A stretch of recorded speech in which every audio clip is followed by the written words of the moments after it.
Hello students, welcome back to my YouTube channel. आज हम पढ़ेंगे जयशंकर प्रसाद का जीवन परिचय। तो डियर स्टूडेंट्स, ये वीडियो हमने ऑलरेडी अपने चैनल पर अपलोड की हुई है, लेकिन हम एक बार इसको फिर से रिवीजन में पढ़ते हैं क्योंकि आपके एग्जाम बहुत ही नजदीक हैं और हम इसका रिवीजन बहुत ही अच्छे तरीके से कराने वाले हैं। तो देखिए, इस वीडियो को अंत तक देखते रहना।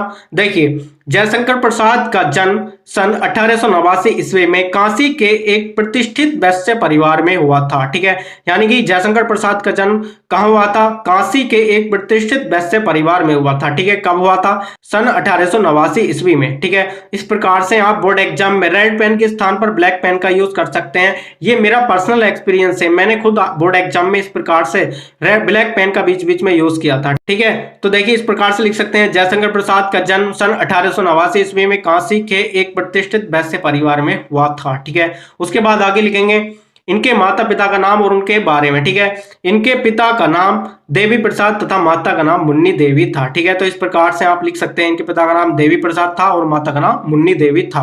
देखिए, ये तंबाकू के एक प्रसिद्ध व्यापारी थे। ठीक है, यानी कि इनके परिवार को सुगनी साहू परिवार के भी नाम से जाना जाता है। देखिए, सुगनी साहू परिवार के लोग तंबाकू का व्यापार करते थे, तो आप सीधा सीधा ये लिखेंगे, ये तंबाकू के एक प्रसिद्ध व्यापारी थे। ठीक है, इस प्रकार से लिख सकते हैं। देखिए आगे लिखेंगे, बचपन में ही पिता की मृत्यु हो जाने से इनकी प्रारंभिक शिक्षा घर पर ही हुई, यानी कि जब ये छोटे थे तब इनके पिता की मृत्यु हो गई थी, जिसकी वजह से ये स्कूली शिक्षा नहीं ले पाए थे और इनकी प्रारंभिक शिक्षा घर पर ही हुई थी। ठीक है, तो इस प्रकार से लिख सकते हैं। और आगे लिखेंगे, घर पर ही इन्होंने हिंदी, अंग्रेजी, संस्कृत, उर्दू, फारसी का गहन अध्ययन किया, यानी कि इन्होंने घर पर रहकर ही 5 विषय का, कौन कौन से? हिंदी, अंग्रेजी, संस्कृत, उर्दू, फारसी का, यानी कि इन्होंने बहुत ही अच्छे तरीके से इन सभी विषय का अध्ययन किया था। ये बड़े हंसमुख तथा सरल स्वभाव के थे। ठीक है, यानी कि जयशंकर प्रसाद जी जो हैं बहुत ही हंसमुख व्यक्ति थे और सरल स्वभाव के थे। ठीक है, इस प्रकार से लिख सकते हैं, इनका बचपन सुख से बीता किंतु दानशीलता के कारण ये ऋणी हो गए। ठीक है, यानी कि इनका जो बचपन था बहुत ही सुख से बीता था, लेकिन इन्होंने दान देना स्टार्ट कर दिया, जिसकी वजह से ये ऋणी हो गए, यानी कि इन पर कर्ज हो गया। ठीक है, देखिए, अपनी पितृक संपत्ति का कुछ भाग बेचकर इन्होंने ऋण से छुटकारा पाया। ठीक है, देखिए पितृक संपत्ति क्या होती है? पितृक संपत्ति वह संपत्ति होती है जो दादा दादी या माता पिता संपत्ति छोड़ कर जाते हैं। ठीक है, यानी कि इन्होंने उस संपत्ति का कुछ भाग बेचा और ऋण से छुटकारा पाया। ठीक है, तो इस प्रकार से लिख सकते हैं, अपनी पितृक संपत्ति का कुछ भाग बेचकर इन्होंने ऋण से छुटकारा पाया। ठीक है, और आगे लिखेंगे, अपने जीवन में इन्होंने कभी व्यवसाय की ओर ध्यान नहीं दिया। ठीक है, यानी कि इन्होंने अपने पूरे जीवन में अपने घर की अर्थव्यवस्था को, यानी कि व्यवसाय को चलाने के लिए कोई ध्यान नहीं दिया, जिसकी वजह से इन पर ऋण हो गया था और जिसकी वजह से इन्हें अपनी पैतृक संपत्ति का कुछ भाग बेचना पड़ा।